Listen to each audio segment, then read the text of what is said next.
இன்றைய முதலமைச்சர் திரு ஸ்டாலின் அவர்கள் அண்மையில் சில கருத்துக்களை வெளிப்படுத்தியிருக்கின்றார். அதில் அனைத்து இந்திய அண்ணா திராவிட முன்னேற்ற கழக ஆட்சி காலத்தில் புயலின் போது, கனமழையின் போது சரியான நடவடிக்கை எடுக்கவில்லை என்று ஒரு தவறான கருத்தை வெளியிட்டிருக்கின்றார். அது உண்மைக்கு புறமானது. அனைத்து இந்திய அண்ணா திராவிட முன்னேற்ற கழக ஆட்சியை கண்ட பொழுது பல்வேறு புயலை கண்ட ஆட்சி அதிமுக ஆட்சி. தானே புயல், வர்தா புயல், கஜா புயல் என்று பல புயலை கண்டு உடனுக்குடன் நிவாரண பணிகளை மேற்கொண்டு புயல் வேகத்தில் புயலினுடைய அடிச்சோடு இல்லாமல் சிறப்பாக பணியாற்றிய அரசு அதிமுக அரசு.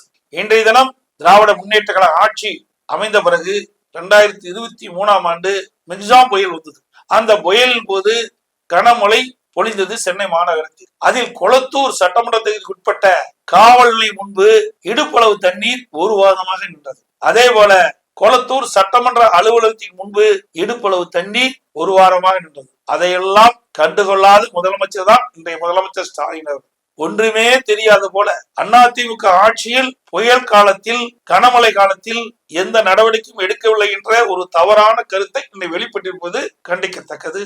எங்களுடைய ஆட்சியை இருப்பதற்கு இவருக்கு தகுதி இல்லை. ஒரு பெண்மணி மிக்ஜாம் புயலில் ஏற்பட்ட வெள்ளத்தை பற்றி குறிப்பிடுகின்றார். அவருடைய வீட்டுக்கு அருகில் தண்ணீர் நிற்கின்ற பொழுது, நடந்து செல்கின்ற பொழுது அந்த பெண்மணி சொன்ன கருத்து, ஸ்டாலின் தான் வந்தாரு, நீச்சல் அடிக்க விட்டுட்டாரு, ஸ்டாலின் தான் வந்தாரு, நீச்சல் அடிக்க விட்டுட்டார் என்று அந்த பெண்மணி சொன்ன அந்த அற்புதமான வார்த்தை எல்லா வலைதளங்களிலும் பரவியது. அது கூட தெரியாத முதலமைச்சர் தான் இன்றைய முதலமைச்சர் ஸ்டாலின் அவர்கள். அது மட்டுமல்ல, அண்மையில் திரு ஸ்டாலின் அவர்கள் சென்னை மாநகரத்தில் பெய்த மழை நீர் 24 மணி நேரத்தில் அகற்றப்பட்டதாக தம்பட்டம் அடித்துக் கொண்டார். அதோடு தமிழகத்தில் புயலின் காரணமாக எவ்வளவு மழை பெய்தாலும் அதை சரி செய்ய நாங்கள் தயாரா இருக்கும் என்று சொன்னார். ஆனால் அண்மையில் பெய்த புயலின் காரணமாக ஆங்காங்கே வெள்ளம் ஏற்பட்டு பல்வேறு நகரங்களில் மக்கள் சிரமப்படுகின்ற காட்சியை இன்றைய முதலமைச்சர் பார்த்துக் கொண்டிருக்கின்றார். மக்களுடைய கொந்தளிப்பையும் பார்த்துக் கொண்டிருக்கின்றார்.